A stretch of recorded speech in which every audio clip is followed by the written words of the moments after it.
Hello students, good morning. This is your physics class. English class is already recorded and already posted in your YouTube channel. So this is the physics class. In previous class we study about biomass energy, about biogas. So today we will discuss the comparison between biomass and hydro electricity as a source of energy. ठीक है, तो आज हम comparison करेंगे biomass and hydro electricity में as a source of energy में. ठीक है, फिर उसके बाद हम एनर्जी फ्रॉम द सी जो निकलती है उनके बारे में डिस्कस करेंगे.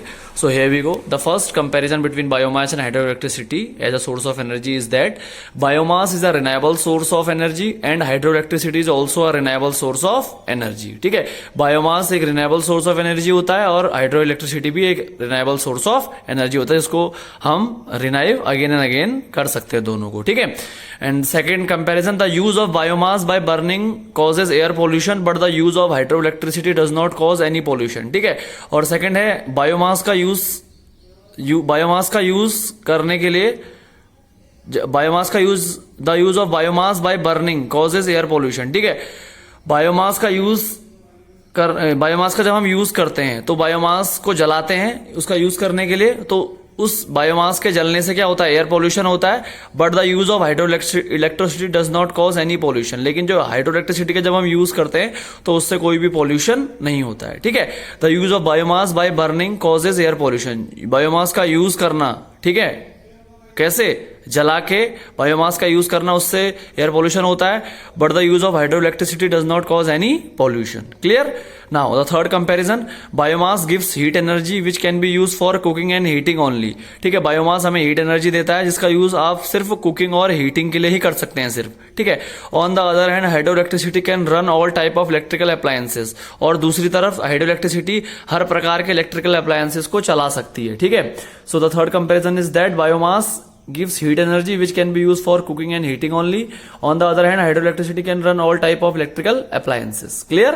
Now the fourth comparison, biomass energy can be obtained without using any special device but hydroelectricity can produce only by establishing hydropower plant. ठीक है, बायोमास एनर्जी को ऑब्टेन करने के लिए, उत्पन्न करने के लिए हमें कोई भी स्पेशल डिवाइस की जरूरत नहीं होती है, यूज हम नहीं करते हैं. ठीक है, but hydro electricity can be produce only by establishing hydro power plant. लेकिन हाइड्रो इलेक्ट्रिसिटी को प्रोड्यूस करने के लिए हमें पहले हाइड्रो पावर प्लांट को स्टेब्लिश करना पड़ेगा. ठीक है, तो this is the comparison between biomass and hydro electricity as a source of energy. Now we are discussing the energy from sea. ठीक है, अब हम डिस्कस करेंगे उन एनर्जी के बारे में जो समुद्र से निकलती हैं. ठीक है, सी से निकलती हैं. क्लियर. जैसे टॉपिक मैंने लिखा हुआ है एनर्जी फ्रॉम द सी. ठीक है, the energy from the sea can be obtain mainly in 3 forms. और जो एनर्जी है जो समुद्र से निकलती है एनर्जी वो 3 फॉर्म में निकलती है मेनली. किस फॉर्म में किस फॉर्म में ऑब्टेन होती है, मेनली 3 फॉर्म्स में निकाली जाती है या ऑब्टेन होती है.